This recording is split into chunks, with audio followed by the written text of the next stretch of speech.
Bonjour à tous et à toutes. Bonjour Christelle, bonjour Victor. Je m'appelle Lise Mérès, je travaille à la librairie Scientia et j'ai aujourd'hui le grand plaisir d'échanger avec deux grands noms de la littérature young adult française pour cette table ronde qui va parler des adaptations de romans en bande dessinée. Merci à Victor Dixen et Christelle Dabos qui comptent parmi les invités d'honneur de ce salon pour leur présence durant ce moment d'échange. On ne les présente plus, mais je vais le faire quand même rapidement.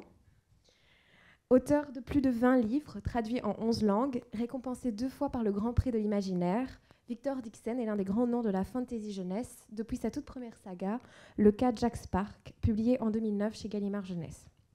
Il a poursuivi avec d'autres ouvrages à succès, comme Animal, sombre réécriture du conte de Boucle d'Or, et puis tous les suivants sont dans la collection R chez Robert Laffont. Il y a eu Cogito et Extincta qui composent un diptyque sur l'avenir. Et bien sûr, la saga spatiale Phobos que vous connaissez tous et toutes et qui est devenue un véritable phénomène littéraire. Les 4 tomes et le préquel, parus entre 2015 et 2017, sont rapidement devenus cultes auprès d'une génération de lecteurs et lectrices. Victor Dixen s'est aujourd'hui plongé dans un nouveau monde, celui des vampires de la cour du roi Soleil, à travers Vampiria, un vaste univers immersif qui se décline en livres, bandes dessinées, jeux et au-delà.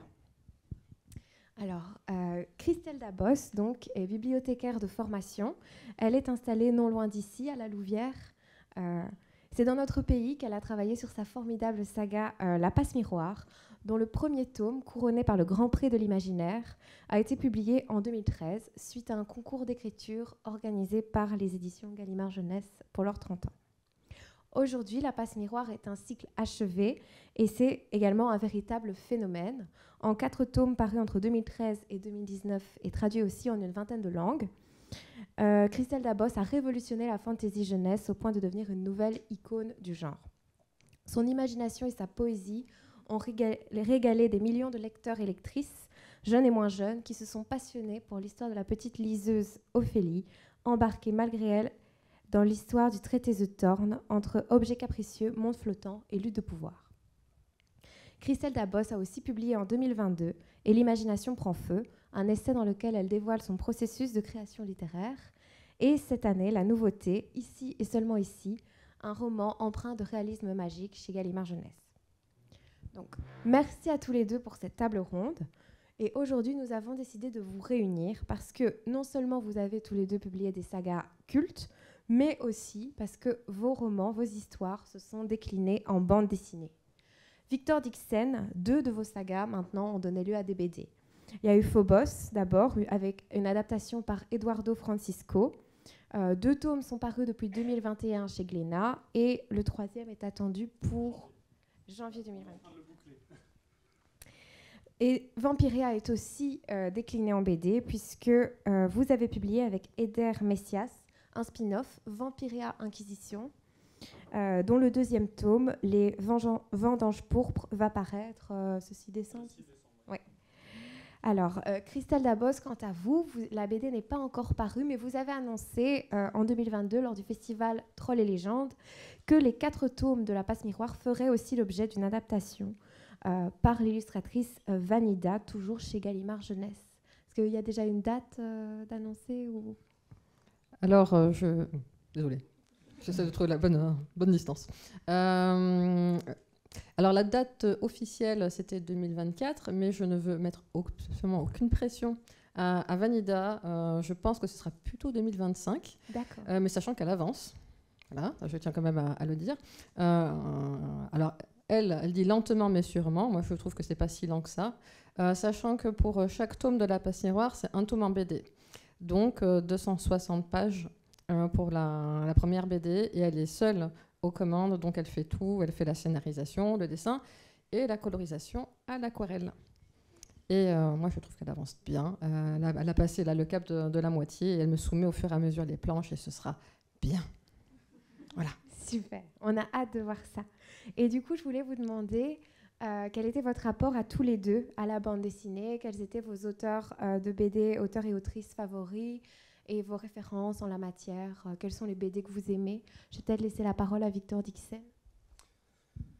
Alors, je suis un grand lecteur de BD depuis que je suis ado, hein, de littérature, mais aussi de BD. Donc, en ce qui concerne la BD, mes grands-parents avaient un appartement dans le 15e à côté du marché aux livres anciens, dans le square Georges Brassens, pour ceux qui connaissent. Et il y avait aussi des bouquinistes qui vendaient des BD d'occasion. Donc, j'avais pas beaucoup d'argent à l'époque. Et c'est vraiment là que j'ai fait ma culture de lecteur de BD, parce que j'allais fouiller, pendant que les adultes terminaient les déjeuners dominicaux interminables, j'allais fouiller chez les bouquinistes. Et c'est là que j'ai découvert notamment Valérian et Laureline de Christin et Mézières, qui était un peu le grand ancêtre du space opéra à la française. Il paraît d'ailleurs que ça a inspiré Star Wars, et on reconnaît quelques motifs. Donc j'ai adoré l'inventivité de Valérian et Laureline. Il y en a qui connaissent ici Ouais, ça a été adapté en film par Luc Besson récemment. Ça a été un énorme flop au box-office.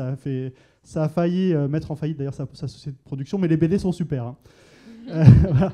Il y a ça. Après, un peu plus tard, j'ai découvert le roman graphique avec Hugo Pratt et Corto Maltese. Donc vraiment la BD en noir et blanc. Et Hugo Pratt, alors qui connaît ici Corto Maltese? Ouais. Voilà, c'est vraiment, c'est lui à la fois qui faisait le scénario, l'histoire et les dessins. Hein, il faisait tout. Et je trouve qu'il y a un côté presque calligraphique en fait, dans le dessin à l'encre. Et plus il avance dans sa carrière, plus le dessin se simplifie, jusqu'à ce que ce soit plus que des silhouettes, vraiment comme de la calligraphie, presque comme des idéogrammes. Donc j'adore vraiment l'œuvre d'Hugo Pratt. Et je vais aller très vite parce je donne un exemple en fait dans chaque école de BD. Valérian, c'est plutôt la BD franco-belge. Corto Maltese, c'est vraiment le roman graphique. En manga, à l'adolescence, c'est Akira, alors comme beaucoup d'autres. Hein, Akira, énorme claque. À la fois la qualité du dessin, de l'histoire. Akira, c'est fantastique. C'est ce qui a apporté d'ailleurs le manga en France, un peu avant Dragon Ball. Et en comics, alors je ne suis pas trop super-héros, mais il y a un comics que j'ai là beaucoup plus récemment, que j'ai découvert et que j'ai adoré, c'est Saga. Je ne sais pas si certains d'entre vous l'ont lu. Je recommande vraiment, c'est chez, je crois, Vertigo, il me semble, ou Dark Horse.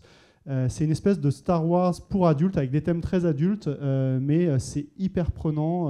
Il y a, je crois, au moins 1 millier de pages déjà parues, et je recommande Saga. Voilà.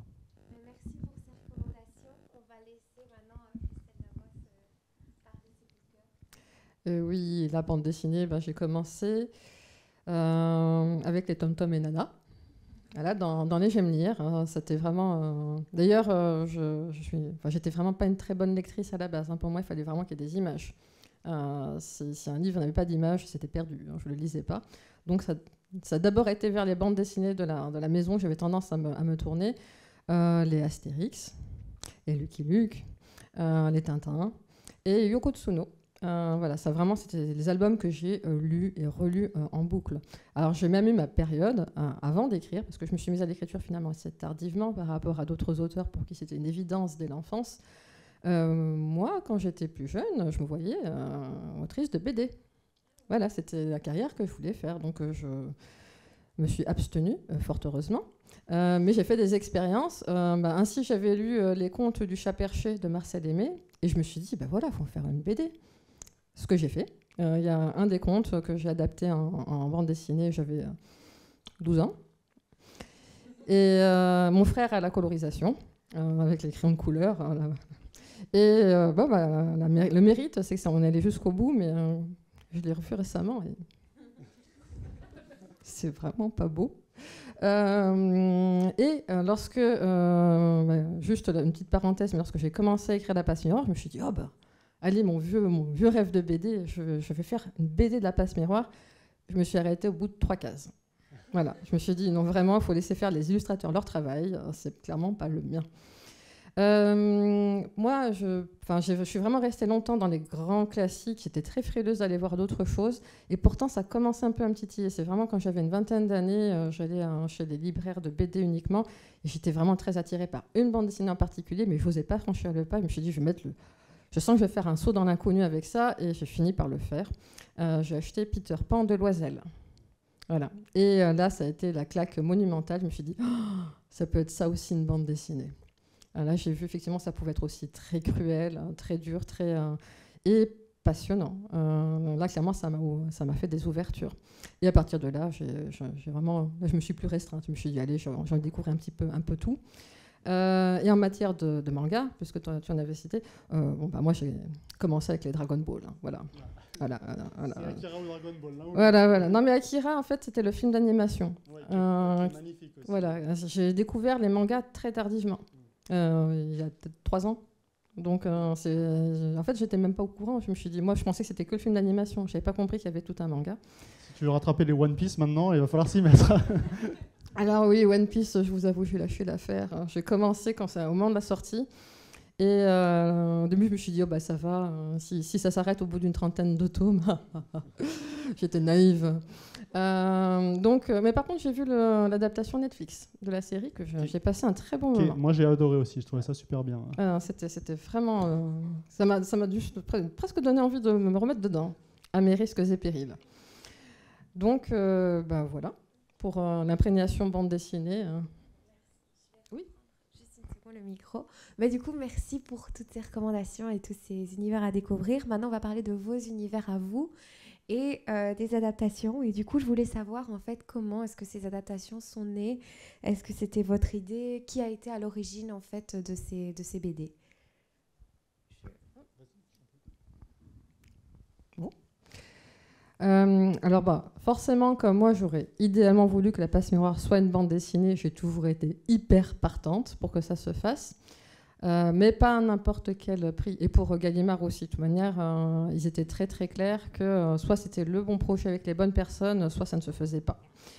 Et on a eu beaucoup de propositions. Alors c'était soit des illustrateurs ou des illustratrices, mais qui ne scénarisaient pas à côté. Et ça s'est senti un peu dans le dossier. Il y avait vraiment de belles qualités graphiques, mais scénaristiquement, c'était vraiment un copier-coller de tout ce que j'ai écrit. Donc, il s'accrochait vraiment à mon texte, case par case. C'était le découpage des scènes. Et là, on s'est dit que ça allait un peu coincer au niveau de la narration. Soit on a eu l'inverse, c'était ces scénaristes, mais qui ne faisaient pas forcément d'illustration. Et les dossiers étaient trop minces, du coup, pour être convaincants. Et là où on a vraiment eu la bonne conjonction, c'est avec Vanida. C'était juste avant que ça confine. En fait, c'est une amie à moi qui m'a dit, tu sais qu'il y a un fan art de La Passe Miroir par une illustratrice que j'adore. Et elle m'a passé le fan art, j'ai dit, oh, elle est super sympa. Du coup, par curiosité, je me suis dit, tiens, je vais me procurer le premier album. Et j'ai tout lu.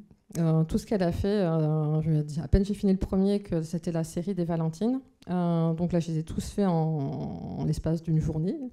Puis après, je me suis procuré Entre ici et ailleurs, qu'elle a fait également, un petit goût de noisette. Là, c'est vraiment une expérience graphique merveilleuse. C'est du noir et blanc, mais avec des touches de couleur à l'aquarelle qui sont thématiques en fonction des personnages. Donc chaque personnage a sa couleur. Et quand les personnages se rencontrent, les couleurs se mélangent. Moi, je trouve ça génial. Et en fait, je suis tombée amoureuse, voilà. Et je me suis dit, je vais lui faire un petit message pour lui dire. Je l'ai contactée, je lui ai dit, voilà, je suis tombée dans ton univers et j'adore ce que tu fais. Et elle m'a répondu, elle m'a dit, écoute, tu veux pas qu'on en parle, qu'on se fasse une conversation téléphonique? Je dis, oui, carrément. Donc, on s'est téléphoné. Et elle m'a dit, écoute, moi, je viens de terminer La Passe Miroir. Je viens de terminer la lecture et elle a dit, je suis complètement dans ton univers et tout. Bon, j'ai une question à te poser, Christelle. Si quelqu'un se propose pour faire une adaptation en bande dessinée, est-ce que tu es intéressée? Je pense que c'est la seule personne à m'avoir jamais posé la question. Hein. Et j'ai dit, oui. Et elle me dit, bon, et deuxième question, si je me propose, est-ce que tu me vois sur ce projet? J'ai fait, oui. Là, vraiment, j'ai eu le cri du cœur. Je dis oui, carrément. En fait, ce qui est étrange, c'est que quand on lit les bandes dessinées de Vanida, c'est que du contemporain. Elle ne fait pas du tout, c'est pas du tout de la fantaisie, de l'imaginaire. Et pourtant, carrément, je me suis dit, oui, je la vois. Je la vois là-dedans, on a la même sensibilité. Elle ose des choses scénaristiquement. Moi, ça m'a plu. Je me suis dit, elle prend des virages. On a l'impression qu'elle va dans une direction. Et ben non, elle va prendre une autre. Je me suis dit, elle va là où c'est inattendu et là où c'est un peu plus bousculant pour le lecteur. Et notamment dans sa série des Valentines, son personnage principal est une jeune fille qui s'exprime, pour ainsi dire, pas. Elle est très introvertie. Et je me suis dit, mais elle maîtrise parfaitement la narratrice silencieuse et discrète. Donc, je voyais déjà son Ophélie, quoi. Donc, pour moi, voilà, c'était une évidence. Après, il fallait convaincre Gallimard. C'était l'étape numéro 2. Et donc là, elle a constitué tout un dossier. Et Gallimard a été absolument convaincu quand ils ont vu le dossier. Ils ont dit, OK, ce sera elle. Bah, c'est une magnifique histoire et ça illustre bien ce que les réseaux sociaux peuvent nous apporter à nous, auteurs, pour certes être en contact avec les lecteurs, mais aussi pour repérer d'autres talents, parce que tout est parti d'un fan art finalement. Oui. Voilà, que tu as dû voir sur les réseaux, j'imagine. Exactement. Donc, oui. Et moi, les artistes avec lesquels je travaille, alors en BD, mais aussi en roman, souvent je les repère sur les réseaux, sur Instagram en particulier. Nicolas Jamono, qui a illustré le tarot interdit Vampiria et le jeu récemment, c'est vraiment sur Instagram que je l'ai repéré. Et je l'ai contacté, comme tu l'as fait avec ton illustratrice. Je lui ai dit, voilà, est-ce que ça t'intéresserait de collaborer? Et de fil en aiguille, ça s'est fait. Donc ça, c'est vraiment des belles histoires que la technologie rend possible. En termes de bande dessinée, moi, mon cheminement est un peu différent du tien. Ce sont les éditeurs BD qui sont venus voir Robert Laffont, donc qui détient les droits des romans. Parce qu'à la différence de Gallimard, Robert Laffont n'a pas de département BD. Gallimard, ils couvrent tout le spectre du livre, y compris la BD. C'est pas le cas de Robert Laffont. Donc ça a commencé avec Phobos. C'est Olivier Jalabert, un éditeur de Glénat, qui avait lu les romans, qui s'est dit « Ah, ça rendrait pas mal en BD », et qui est venu voir la personne qui s'occupe des cessions des droits chez Robert Laffont pour demander s'il était possible de faire une adaptation. Alors moi, comme toi, j'avais aussi depuis longtemps une envie de bande dessinée et de voir notamment mes romans adaptés. Donc j'ai dit oui tout de suite, on y va. Et dès lors, la question s'est posée de qui allait scénariser. Est-ce qu'on faisait juste une session de droit et ensuite on confie à Glénat tout le travail, donc il trouve un scénariste, un illustrateur, un coloriste, un lettreur, toute la chaîne de la BD, ou est-ce que l'auteur est impliqué? Et il se trouve que j'avais un peu écrit, j'étais grand lecteur de BD, j'en ai parlé tout à l'heure, et j'avais un peu écrit pour le cinéma dans le passé, et l'écriture de script de bande dessinée est très proche de l'écriture cinématographique. En fait, rien ne ressemble plus à un storyboard de cinéma qu'une planche de BD. On utilise le même vocabulaire, on parle de cadrage, de valeur de plan, de découpage en BD comme en cinéma. Donc je me suis dit, fort de cette expérience cinématographique que j'ai, pourquoi je ne me lancerais pas dans le scénario? On l'a proposé à Glénat, ils ont dit, allez, on y va. Et du coup, Glénat m'a embauché comme scénariste pour adapter mon propre roman Phobos. Ensuite, l'étape suivante, ça a été de trouver un illustrateur. Donc là, ce n'était pas une évidence tout de suite. Il a fallu qu'on demande à plusieurs illustrateurs de faire des planches d'essai. C'était un peu un casting d'illustrateurs. Là, c'est vraiment le savoir-faire de Glénat, de l'éditeur, qui a présélectionné plusieurs illustrateurs qui lui semblaient bien correspondre au projet. On leur a envoyé une planche de script à dessiner. Et c'est sur cette base qu'on a choisi celui qui semblait le plus à même de faire le projet, en l'occurrence Eduardo Francisco, qui est un Brésilien qui vit à Sao Paulo. Et il travaille principalement pour les comics américains. Il y a beaucoup de dessinateurs brésiliens qui travaillent pour les US, en fait. Ils ont ce trait, enfin déjà cette capacité de travail de produire très vite, ce qui est nécessaire pour le comics, parce que le comics c'est une énorme industrie aux États-Unis. Il faut que toutes les semaines ou tous les mois, il y ait un nouveau fascicule qui paraisse. Et ils sont très bons en technique aussi. Et pour Phobos, j'avais envie d'un dessin hyper réaliste, qu'on ait l'impression d'y être, parce que le roman lui-même est un roman réaliste. C'est de la science-fiction, mais pas de la science-fiction lointaine, de l'anticipation qui pourrait se passer demain.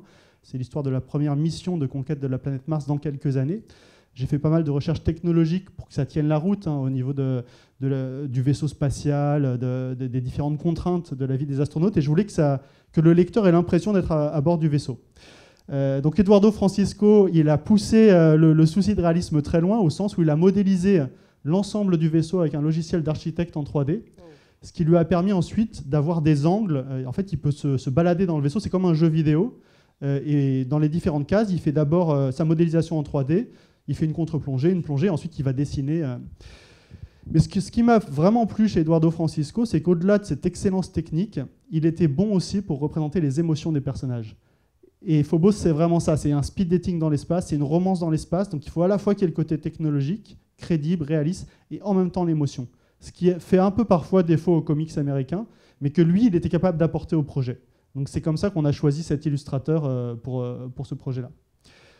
Alors après, je fais un bond en avant de quelques années, et on arrive à Vampiria, et c'est le même scénario qui s'est produit. C'est un éditeur de BD qui est venu voir Laffont pour acheter les droits. Un autre éditeur, cette fois-ci, c'était Soleil.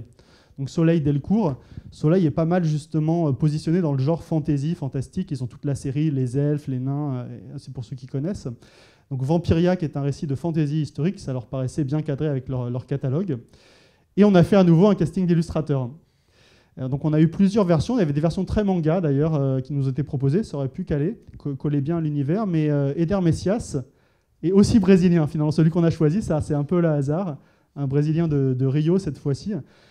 Et il a ce trait qui est vraiment unique, je trouve, qui est un mix du manga, du comics et de la BD européenne. Ça donne une espèce d'esthétique entre Tim Burton, Guillermo del Toro, à la fois fantastique, féerique, mais en même temps horrifique, qui cadrait bien avec ce que j'avais eu envie de faire dans le roman. Et du coup, on est parti avec lui pour le dessin.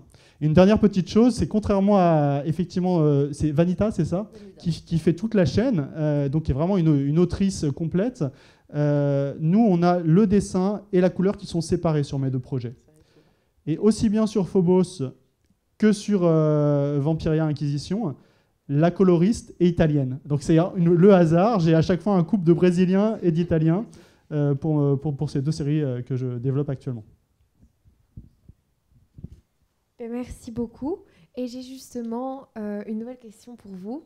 En fait, qu'est-ce qui a motivé votre passage de la pure adaptation, comme c'est le cas avec Phobos, à une création un peu plus originale, enfin originale dans le sens inédit, avec Vampiria Inquisition, vu que c'est une nouvelle saga qui se passe dans le même univers que Vampiria, votre roman, mais qui diffère un petit peu.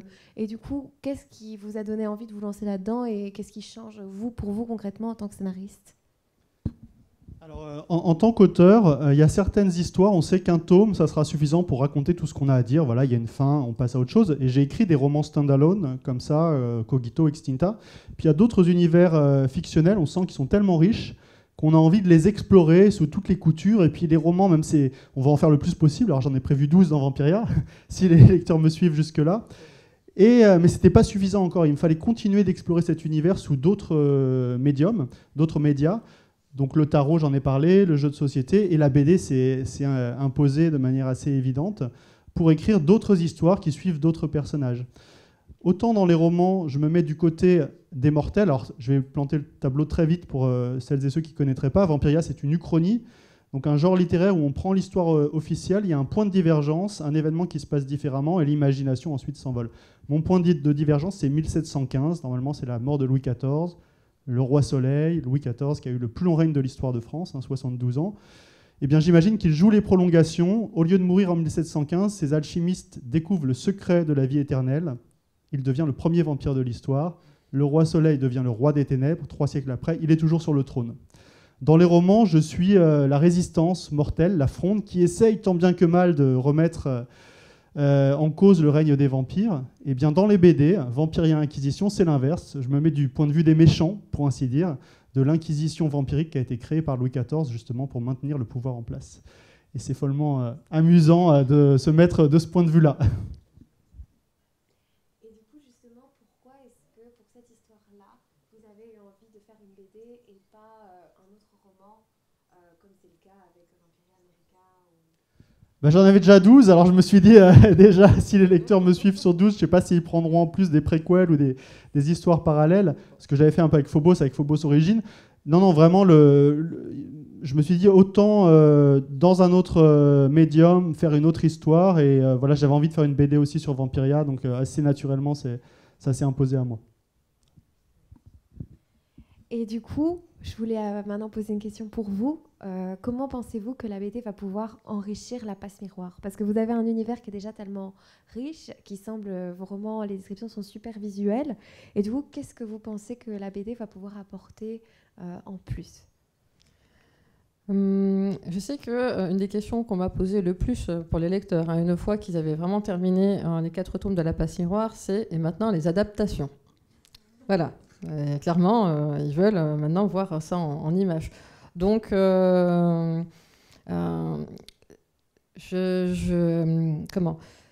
quand je te lis, Victor Dixon, tu as vraiment une écriture, je trouve, hyper cinématographique. Ça m'avait vraiment frappé. Et pour moi, c'est une évidence. D'ailleurs, les bandes dessinées, je me suis dit, mais c'est clair, quoi. On a l'impression que c'était déjà tout prévu pour. Tu as vraiment une caméra. C'est vrai que moi, dans ma propre écriture, c'est un petit peu plus... alors, il y a la caméra, mais je fais beaucoup d'introspection. Un personnage qui a tendance à beaucoup cogiter aussi. Et je trouve que c'est intéressant de se dire, ben voilà, au niveau de l'image, ça va être très différent. On va devoir raconter ça différemment. Le personnage, moi d'ailleurs, je ne suis pas extrêmement fan lorsqu'il y a trop de bulles dans les BD, ou alors des trucs à la Black et Mortimer, là, le gros encadré qui nous fait tout le récitatif de la scène. Je me dis, c'est intéressant aussi d'avoir cette caméra qui va nous montrer Ophélie, mais cette fois-ci de l'extérieur et plus de l'intérieur comme je le fais dans le livre. Et là, pas avec mon regard à moi, c'est avec le regard de Vanida. C'est vraiment elle, et moi je n'interviens pas là-dedans. Et au fur et à mesure qu'elle me montre là, le processus, les planches par lesquelles elle passe, moi je tombe complètement sous le charme. Je me dis, mais oh là là, c'est vrai que j'ai toujours tendance à décrire Ophélie très peu expressive. Là, elle lui fait quand même des petites bouilles, des petites mimiques. Il y a des moments où je me prends des barres de rire. Et l'un des défis et là justement, elle est en plein dedans, c'est que dans la deuxième moitié du premier tome de La Passe Miroir, Ophélie a une illusion collée à elle qui fait qu'elle devient mime. Et c'est un personnage comme c'est une illusion, le personnage est totalement inexpressif. Elle peut ressentir toutes sortes de choses, ça ne se voit pas. Et elle, du coup, le challenge, c'est de se dire, comme on ne peut pas voir les pensées du personnage, il faut quand même qu'il y ait des choses qui filtrent. Et du coup, son challenge à elle, c'est un personnage ainsi qui a un faciès qui bouge très peu, de lui mettre un maximum d'émotions. Et ça, c'est fort. Alors, moi, j'ai adoré les processus. De temps en temps, elle a les yeux qui deviennent tout ronds comme ça. Et je me dis, elle arrive à faire passer avec des micro-expressions, finalement, moi, ce que je pouvais mettre à la narration, du point de vue d'Ophélie. De dire, voilà, elle pense ça, elle ressent ça. Là, ça passe juste par une image.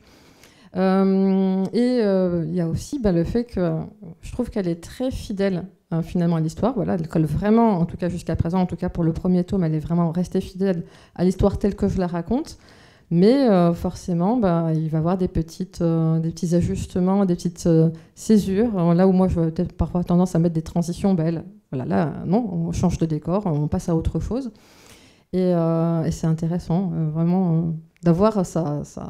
À la fois, elle est fidèle et en même temps, c'est totalement par son prisme. Donc, en fait, ce qui s'est passé, lorsque le dernier tome de La Passe Miroir est sorti, j'ai eu des messages de lecteurs pas très contents de la fin. Alors soit ils étaient très frustrés, soit vraiment ils adhéraient pas du tout au final. À un point que ça m'a moi-même un petit peu, je me suis dit bon, je vais prendre un peu de distance avec La Passe Miroir parce que voilà, ça m'a moi-même un peu saturée. Et je me suis dit bon, je vais faire d'autres expériences littéraires. La Passe Miroir, voilà, c'est une page qui se termine pour moi. Quand j'avais écrit l'épilogue, je m'étais laissé un miroir ouvert à la base. Je voulais vraiment avoir la capacité, si je souhaitais un jour devenir dans l'univers. Et là, je me suis dit, non, voilà, c'est fini, je passe à autre chose. Et je me rends compte que là, avec la bande dessinée Vanida et le fait au fur et à mesure qu'elle me montre les planches, elle me rappelle pourquoi j'ai autant aimé écrire l'histoire. Elle me fait retomber amoureuse de mon propre univers. Alors c'est hyper narcissique, on dit ainsi, mais c'est le ressenti direct. C'est vraiment comme ça que c'est vécu. Et voilà, elle me ramène vers l'univers, en fait. Donc je pense que ce sera pas redondant. C'est vrai qu'une adaptation, c'est toujours une recréation. Il faut le prendre comme tel. C'est jamais un copier-coller direct. Parfois, les lecteurs s'attendent, alors quand c'est un film ou une BD, à avoir exactement la même chose, mais un autre artiste va collaborer, va apporter aussi, et là, quand c'est une artiste complète comme Vanita, va apporter sa valeur ajoutée. Et donc, même pour nous, on redécouvre dans Phobos les personnages. C'est ceux que j'ai décrits, mais c'est ceux qu'Eduardo a représentés, et c'est représenté dans son imagination qu'il a mis sur le papier. Donc, c'est comme un casting de film avec des acteurs qui correspondent à une interprétation possible parmi d'autres. Mais c'est très juste ce que tu dis, c'est que dans une BD, alors d'autant plus que là il y a beaucoup de planches muettes, d'après ce que je comprends, mais dans une BD, à la différence du roman, c'est l'image qui raconte tout. Les bulles de dialogue, à la rigueur, c'est presque anecdotique.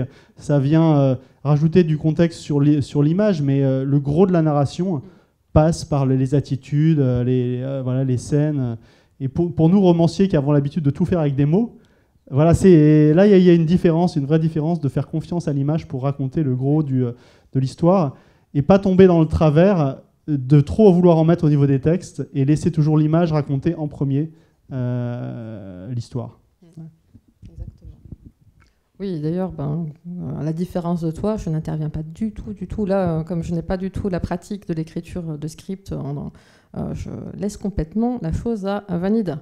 J'avais une question, excuse-moi, à te poser toujours là-dessus, parce que tu disais effectivement que la vie intérieure d'Ophélie, qui était très décrite dans le roman, va passer par des gestuels, des expressions. Est-ce que Vanita s'interdit complètement les bulles de pensée?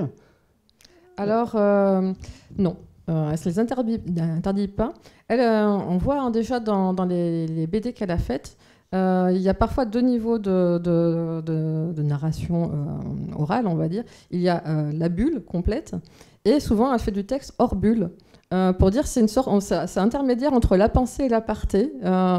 C'est juste un petit commentaire du personnage qui sort un petit peu. Et le truc, c'est que Gallimard n'est pas très friand de ça. Elle avait tendance à le faire pour La Passe Miroir, pour des petites remarques. Et ça, le truc hors bulle, ça... Donc là, elle a trouvé une stratégie, c'est qu'elle fait une bulle, mais le fond est légèrement transparent. Donc elle a trouvé un stratagème pour garder son quand même... Et donc c'est le même principe, en fait, c'est intermédiaire, c'est entre la pensée ou l'aparté. C'est peut-être quelque chose que le personnage prononce à voix haute, mais c'est vraiment le petit commentaire à part et que personne ne tilte dessus. C'est lui ce qui marmonne pour lui-même. C'est un petit peu ça, voilà. Et c'est vrai que c'est une dimension supplémentaire par rapport au roman. On parlait tout à l'heure de l'image qui raconte l'histoire. Après, il y a toute la dimension lettrage, effectivement, la forme des bulles, la police qu'on choisit. On peut choisir des polices différentes en fonction de la langue, de l'accent. Enfin, c'est des choses qu'on n'a pas en roman. C'est la même police dans tout le roman. Il y a parfois quelques petites exceptions. Mais dans une BD, c'est beaucoup plus large, le travail typographique qu'on peut faire. Et ça, c'est... Alors, il y a même un métier, quand on découpe vraiment la chaîne de la BD, parfois, on a l'auteur qui fait tout, mais ça peut être aussi des métiers différents. Donc, on a le dessinateur, l'encreur, le coloriste, le lettreur, et après, la fabrication, quoi. Oui, Gallimard a demandé à Vanida de faire sa propre police. Là, pour La Passe Miroir, donc là, pour le moment, elle ne l'a pas. Peut-être qu'elle a soumis. Je sais qu'en tout cas, sur les planches qu'elle me montre, pour le moment, c'est la police par défaut.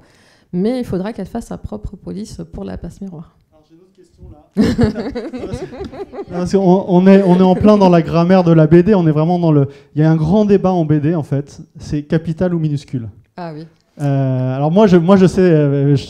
Est-ce que toi, tu as une préférence déjà? Je me rends compte que ça s'est fait tellement naturellement en tant que lectrice que je crois que j'ai jamais tilté, en fait. À partir du moment où il y a les accents, même si c'est de la majuscule accentuée, je pense que ça ne me pose pas trop de soucis. Je crois que là, pour le moment, Vanida, ce qu'elle a utilisé, c'est quand même avec les minuscules. Ouais, ce que j'ai vu jusqu'à présent. C'est vrai que la BD, historiquement, c'est plus des capitales. Maintenant, il commence à y avoir un peu des minuscules, et moi, je préfère les minuscules. Alors, c'est vraiment là le côté romancier qui parle, parce que nos romans sont écrits en bas de casse, et je trouve que c'est plus facile à lire quand même. Donc, voilà. Mais après, c'est le choix personnel. Oui. De toute manière, le critère de la lisibilité est important. Moi-même, n'ayant pas une très bonne vue, voilà, j'apprécie quand une bande dessinée est très lisible. Pas trop des pattes de mouche. Ah ouais, non, sinon, même pour moi, c'est très, très décourageant. Donc, je pense qu'on peut, même avec des capitales, on peut avoir une grande clarté, mais il faut bien faire ça, quoi. Et vous avez déjà le format de l'album? Alors, Vanida, oui. Ouais. Moi, j'ai tout oublié. Donc après, je pense que c'est un format... Du 24-32, enfin... Oui, je pense que ce sera... C'est juste que je pense qu'il sera particulièrement épais, puisque c'est 260 là, on est dans pages. du roman graphique avec cette oui, non, clairement. C'est du roman graphique, oui, clairement. Ça fera les muscles quand on ira le chercher en librairie. Voilà. Il faudra le poser sur un pupitre, et tourner les pages avec des gants. Mais vous avez devancé beaucoup de mes questions, mais j'en ai d'autres pour vous. Et du coup, vous avez déjà, vous avez parlé que pour vous, c'est un nouvel exercice, etc. Vu que vous êtes scénariste, vous avez travaillé un peu pour le cinéma et maintenant pour la BD. Et du coup, pour vous, quelle est la différence principale entre le métier de scénariste et le métier de romancier? Vous en avez déjà un peu parlé, mais qu'est-ce qui change quand vous écrivez la BD Vampiria de quand vous écrivez les romans? Et qu'est-ce que ça vous apprend aussi sur votre métier? Alors effectivement, la principale différence, c'est de faire confiance à l'image. Ça, je disais tout à l'heure, vraiment que le storytelling passe par l'image plus que par les mots. Après, dans le travail d'écriture lui-même, pour moi, ça fait vraiment travailler deux parties du cerveau. Et c'est pour ça que j'aime bien faire des BD en parallèle des romans, parce que finalement, c'est en courant alternatif. j'écris mon nombre de signes en roman, puis après je passe à autre chose et c'est une autre partie du cerveau qui fonctionne.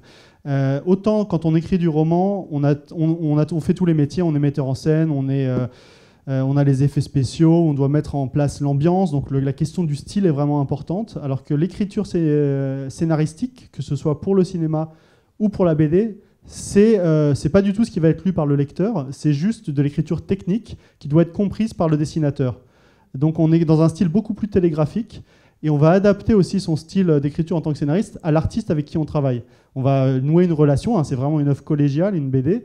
On va voir de quel type d'information il a besoin. Certains illustrateurs, ils ont besoin que de texte. Il y en a d'autres, ils ont besoin qu'on les nourrisse aussi avec des références graphiques, donc des images que je vais chercher sur Internet pour dire voilà, ça, je vois ça comme ça, comme ça. Mais c'est beaucoup plus, c'est fait de briques et de broc. Le style, c'est pas du tout le problème dans l'écriture scénaristique, c'est d'avoir un dialogue productif avec son illustrateur. Donc voilà, c'est un mode d'écriture différent. Merci beaucoup. Alors, oui, non, ça, vous avez déjà répondu. Voilà, on va reparler un peu des collaborations avec l'illustrateur et l'illustratrice. Donc vous, Christelle, vous avez dit qu'elle vous envoyait régulièrement, que vous parliez ensemble beaucoup. Même si vous n'êtes pas vous-même scénariste dans le projet. Et en fait, je voulais savoir, du coup, concrètement, comment est-ce que vous vous organisez au quotidien? Est-ce qu'on vous envoie quelque chose toutes les semaines? Et surtout, pour vous, qui êtes de base habitué au travail solitaire de l'écrivain, qu'est-ce que ça change, en fait, d'avoir quelqu'un avec qui partager un univers? Est-ce que c'est difficile, parfois, de se mettre d'accord? Alors, j'ai peut-être une chance monumentale, mais alors, en difficulté, zéro, hein. Non, vraiment, c'est que du bonheur. Alors, c'est peut-être pas toutes les semaines. Vanida, à ce niveau-là, elle n'est pas invasive, hein, et elle est très autonome. C'était vraiment, je pense qu'on a beaucoup discuté, c'est au moment du début. Et surtout, je pense, quand elle a commencé à constituer le dossier pour représenter les personnages, les lieux, elle a fait énormément de recherche graphique. Moi, j'ai rien fait comme travail, hein. J'étais juste là, dans mon canapé, et à regarder ce qu'elle me soumettait au fur et à mesure. Donc, c'était la partie très confortable de la chose. Et puis, en plus, à chaque fois qu'elle faisait des choix, pour moi, c'était une évidence. Je me suis dit, oui, c'est ça. Donc, quand ça se passe ainsi, je vois pas comment... c'est pas du travail pour moi, hein, c'est juste que du plaisir. Je pense que c'est... je dirais, elle est au moins une fois par mois qu'elle va envoyer peut-être des planches vraiment complètes. Mais dans l'intervalle, on est sur WhatsApp en fait. Et régulièrement, elle va me faire parfois une petite capture d'écran sur quoi elle est en ce moment, ou un lieu qu'elle a visité qui lui évoque la passion. Elle me dit « Ah, je viens de visiter ça, mais pour moi, voilà, l'inspiration, elle est là. » Donc, elle m'inscrit vraiment dans ses recherches, là où elle en est. J'ai l'impression d'être perchée sur son épaule et d'être là, de voir le processus se faire. Mais pour autant, elle ne me demande pas de faire ce boulot-là. Je suis juste là pour revoir. Évidemment, si j'avais des remarques, je sais si j'avais quelque chose à redire, elle en tiendrait compte, mais c'est juste que j'ai rien à redire. Non, je me suis dit, non, mais c'est juste ça. J'ai que son grand défi, c'est Orne, voilà. Le représenter, là, je pense que ça va être, pour beaucoup, je pense qu'elle va être très attendue au tournant, parce que même au sein de mon propre lectorat, voilà, je suis parfaitement consciente que les lectrices ont tendance à se le représenter peut-être beaucoup plus beau que je ne le décris moi-même, et que c'est important. Et donc, il va falloir qu'elle trouve le bon compromis pour que, à la fois, et que, mais en même temps, qu'il soit fidèle au livre, quoi. Donc, et je vois, elle sue là-dessus, et à des moments, elle dit, je me rapproche de quelque chose, mais elle me dit, il n'est pas facile, hein. Et je lui dis, mais c'était pareil à l'écriture.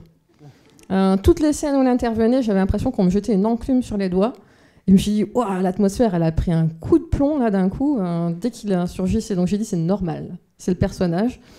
Mais moi, je trouve qu'elle s'en sort bien. Voilà, elle s'en tire bien pour ça. Donc, j'ai envie de dire, c'est vraiment pas du travail pour moi. C'est pas invasif. Et au contraire, pas plus tard. Alors en plus, c'est marrant parce que pas cette nuit, mais la nuit d'avant. Pour la première fois depuis des années, j'ai rêvé de mes personnages, de la passe-miroir. J'ai rêvé de Gaël et Renard. Je rêve jamais d'eux, hein, ça m'arrive jamais. Et le lendemain, elle m'a envoyé les premières planches où ils apparaissent. Je lui dis, ouais, je suis reliée télépathiquement. Vous êtes en symbiose, là. Alors, au dessin de Vanilla. Et vraiment, voilà, elle m'envoie des planches où, ça y est, on les voit. C'est la première fois où ils apparaissent dans la BD. Et ça m'a fait quelque chose. Voilà, surtout la scène de la bassine où Renard fait sa petite toilette devant Ophélie. Alors qu'il ne sait pas que c'est Ophélie, pour lui c'est Mime, donc il n'est pas très pudique. Et puis j'ai dit, ouais, c'est comme dans mon rêve. Mais c'est vrai que ce qu'on appelle le character design, donc la création des personnages, c'est un des points cruciaux dans l'élaboration d'une adaptation. Je parlais tout à l'heure de casting comme pour un film, de choix d'acteurs, et c'est tellement important de figer bien la physionomie, mais aussi les attitudes. Alors je ne sais pas comment elle travaille, est-ce qu'elle t'envoie au début, quand vous avez échangé comme ça, les personnages dans plusieurs attitudes, quand il est en colère, quand il est en train de penser, où elle a fait un portrait de chaque personnage? Là, je me rends compte qu'elle a peut-être fait de son côté effectivement comme ça des brouillons, des recherches, mais je pense que moi, ce qu'elle m'a montré, c'était assez vite le produit fini finalement, où j'avais vraiment les personnages qui ont jailli d'un coup, j'ai fait oh, c'est eux, c'est vraiment eux. Donc, je ne serais pas étonnée que de son côté, elle ait quand même dû faire des essais, mais en tout cas, voilà, ce qu'elle m'a montré, c'était clairement ça. Bon, en même temps, c'est la pauvre. Je lui passe 2 personnages qui, dans le livre, sont toujours décrits comme étant peu expressifs. Donc, pauvre. Vraiment, je me rends compte du challenge que c'est pour elle aussi par rapport à ça. Mais s'en tire vraiment bien. Du coup, je vais maintenant vous poser ma dernière question. Comme ça, on va laisser la place aux questions du public, parce que je suis sûre qu'ils ont des choses ils et elles ont des choses à vous demander. Vous avez beaucoup parlé, enfin plus vous, mais tous les deux, vous avez mentionné le cinéma et vous avez dit que vous étiez attendu au tournant, etc. Et donc, est-ce que maintenant, les adaptations BD, est-ce que ça vous donne envie d'une autre forme d'adaptation, que ce soit au cinéma ou en série? Mais est-ce que c'est quelque chose qu'on vous a proposé ou qui vous plairait ou pas du tout? Oui, moi ça me plairait beaucoup. Alors bon, on est nés dans une, notre imaginaire est nourri beaucoup de films, de séries. Phobos en particulier, ça parle d'écran, ça parle d'images, c'est une télé-réalité dans l'espace, donc il y a une mise en abîme dans le cadre d'une adaptation audiovisuelle. Il y a eu plusieurs options posées au fil des années sur Phobos et sur d'autres de mes livres. Alors les options, c'est quand un producteur achète le droit exclusif pendant une période donnée de faire un film ou une série. Ça ne veut pas dire que ça va arriver. Parfois, c'est pour bloquer les droits, mais ça, c'est plutôt à Hollywood. C'est la guerre entre les majors. Ils veulent que les autres ne fassent pas le film, donc ils bloquent en achetant l'option sans intention de le faire. En France, c'est pas trop ça. Quand ça se fait pas, c'est que simplement le producteur n'a pas réussi à trouver les financements. Donc voilà, c'est toujours un travail de longue haleine. Il y a un facteur chance énorme. Mais il se trouve que Phobos est actuellement sous une option qui est très avancée pour une série télé. Donc on a terminé l'écriture de la Bible, qui est le document de référence ensuite pour toute la série, et des épisodes de la première saison. Donc c'est un studio franco-américain qui s'appelle Cyber Group Studio, qui est entre Paris et Los Angeles, qui a acquis les droits. Et moi, je suis consultant artistique. Donc même chose, généralement, quand on cède les droits, un peu comme en BD donc un producteur en l'occurrence, l'auteur n'est pas impliqué. Là, ils ont dit, bon, ça serait bien que l'auteur vienne, mais on ne veut pas qu'il soit à l'écriture, parce que c'est notre cuisine, on va le prendre comme consultant artistique. Donc en gros, c'est un peu comme la BD, ils vont m'envoyer au fur et à mesure leur avancée, je donnerai mon avis, après ils en prendront compte ou pas.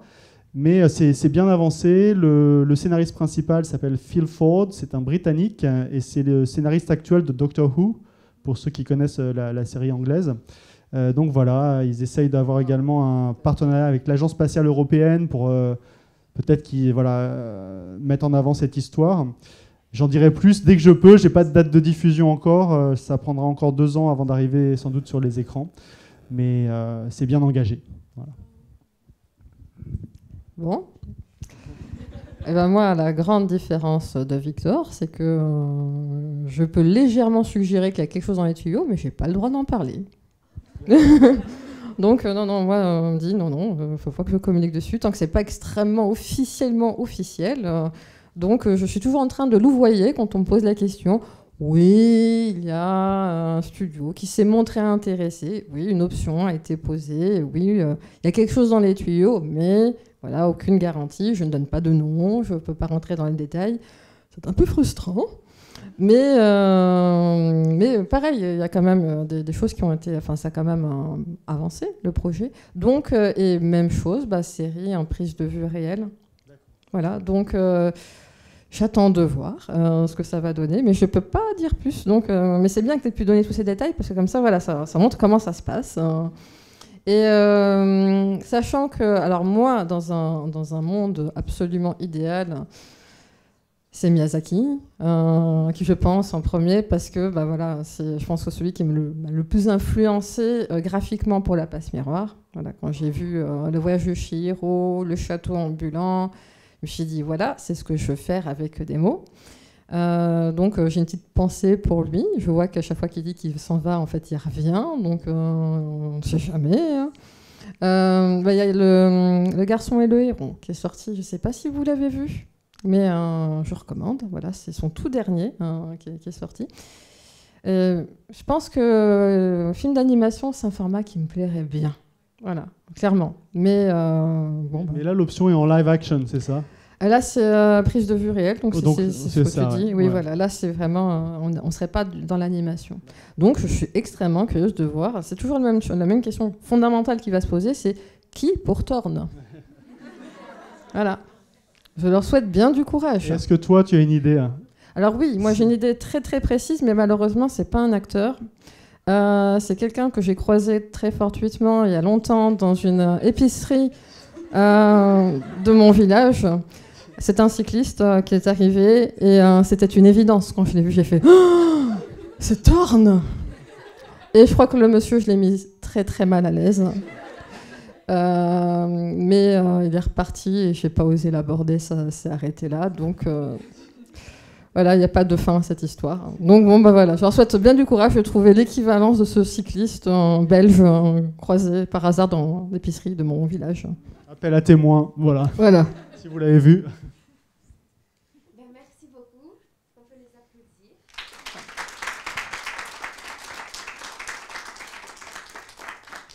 Et maintenant, si vous avez des questions, je vais passer un micro. Donc, n'hésitez pas à leur demander ce que vous voulez sur le BD ou sur autre chose. Est-ce que quelqu'un...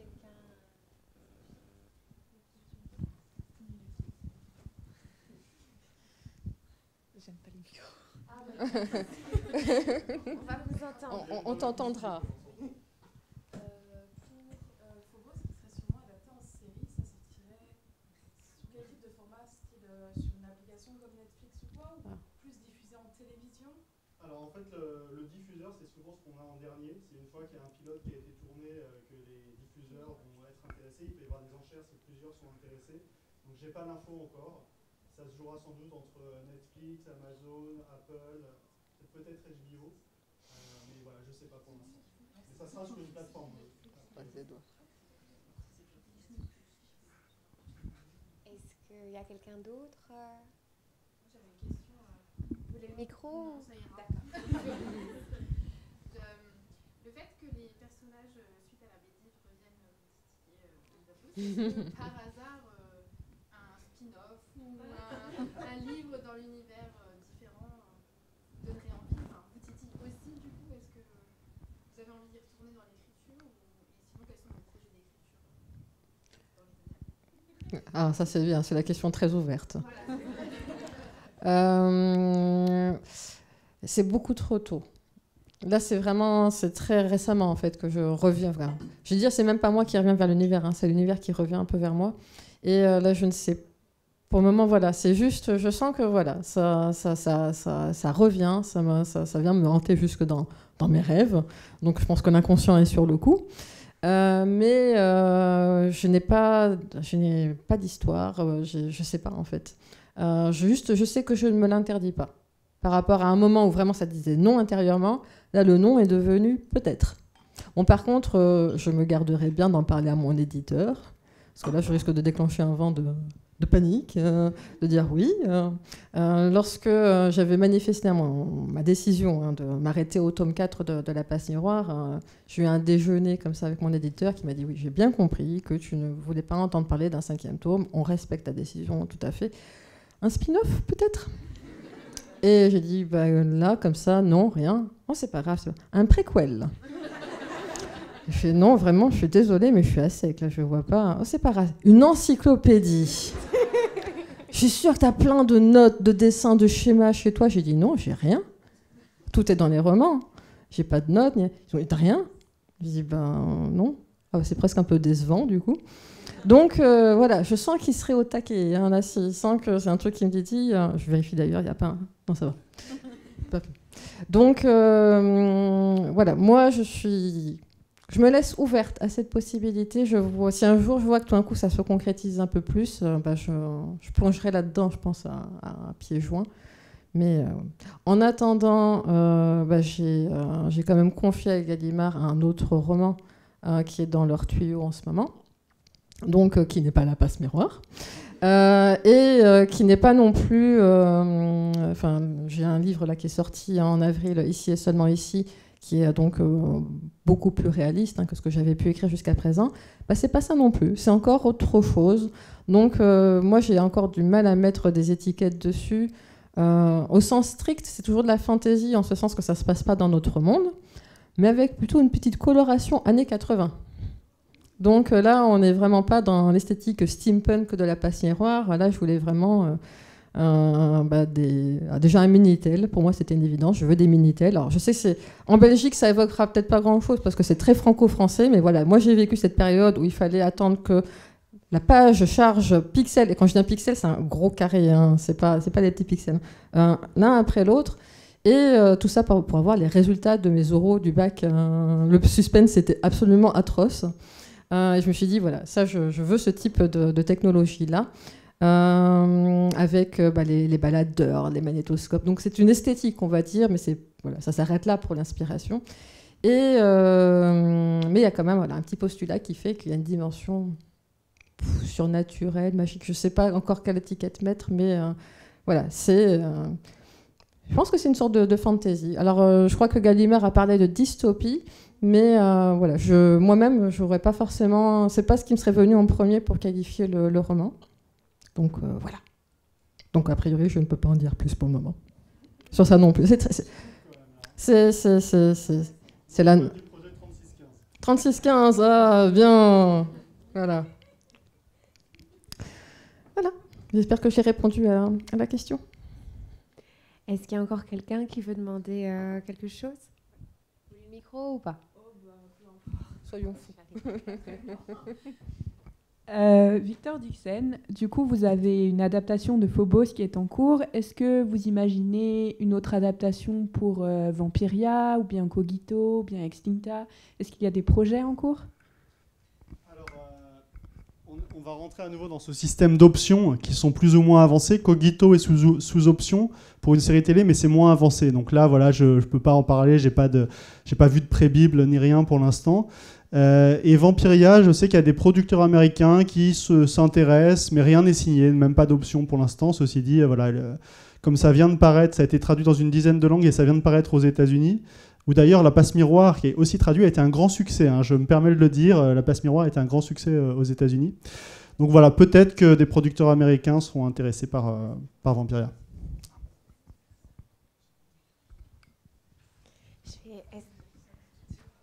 Est-ce qu'on a une dernière question pour finir? Du coup, moi, je vais en poser une. Vu que Christelle a parlé de ses prochains projets littéraires, je vais poser la question à Victor. Qu'est-ce que vous avez... on a compris qu'il y avait encore beaucoup de Vampiria qui allaient arriver, mais concrètement, quels sont vos prochains livres, vos prochains projets? Alors oui, effectivement, Vampiria, il y a les 12, hein, j'en ai écrit 4, donc voilà, j'en ai encore un certain nombre à faire. Le prochain... Le 5e va paraître en mai 2024. En fait, ce sont des trilogies indépendantes. Hein. Tous les 3 tomes, je change de personnages principaux, je change de continent au sein de cet univers vampirique. Je relance mon intrigue. Donc 4 x 3, 12. tout en continuant d'écrire Vampiria, j'ai d'autres projets, d'autres livres qui vont paraître au fur et à mesure. Alors j'ai ma série Phobos qui continue en BD. J'ai une autre série BD originale, donc pas adaptée de mes romans, vraiment un univers complètement original qui va arriver l'année prochaine.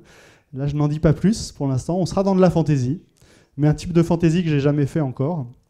Et il est possible qu'au niveau roman, on ait aussi quelque chose l'année prochaine qui ne soit pas du Vampiria, mais autre chose. Voilà. Mes nuits sont bien occupées, et mes jours aussi. Comment tu fais? C'est quoi ton secret? Je dors pas beaucoup, mais ça, c'est pas... Voilà, les gens le savent. Ouais, c'est ça. J'écris beaucoup la nuit. Vous savez, la nuit, on est plus productif. En tout cas, moi, c'est mon expérience. J'ai l'impression que ça coule tellement plus facilement la nuit quand tout est dans l'ombre. Il n'y a rien qui vient nous... Faut éteindre les notifications du portable quand même, parce que ça peut... Mais voilà, c'est... Et vraiment, ce fait de passer de la BD au roman, j'en parlais tout à l'heure, c'est...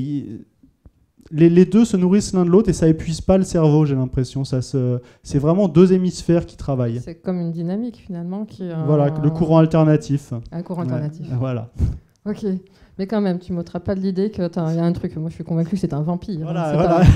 C'est pour ça que vous ne m'avez pas trop vu en plein jour. Je demande à chaque fois qu'il y a une table ronde, faites-la bien en intérieur sans fenêtre, surtout. Voilà.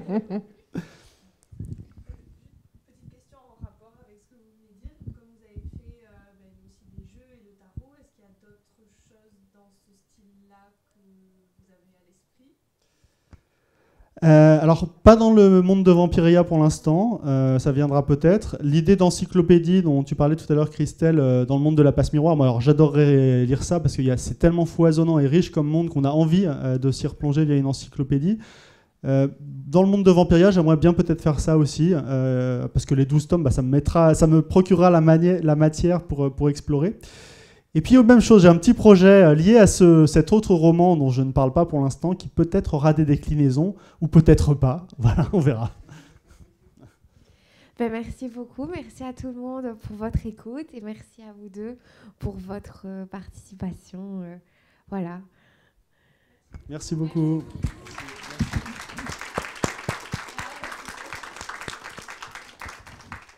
Donc vous pouvez maintenant, je pense que vous, Christelle, vous avez fini. Mais Victor Dixen est encore là, donc vous pouvez le retrouver toujours sur le stand des invités d'honneur.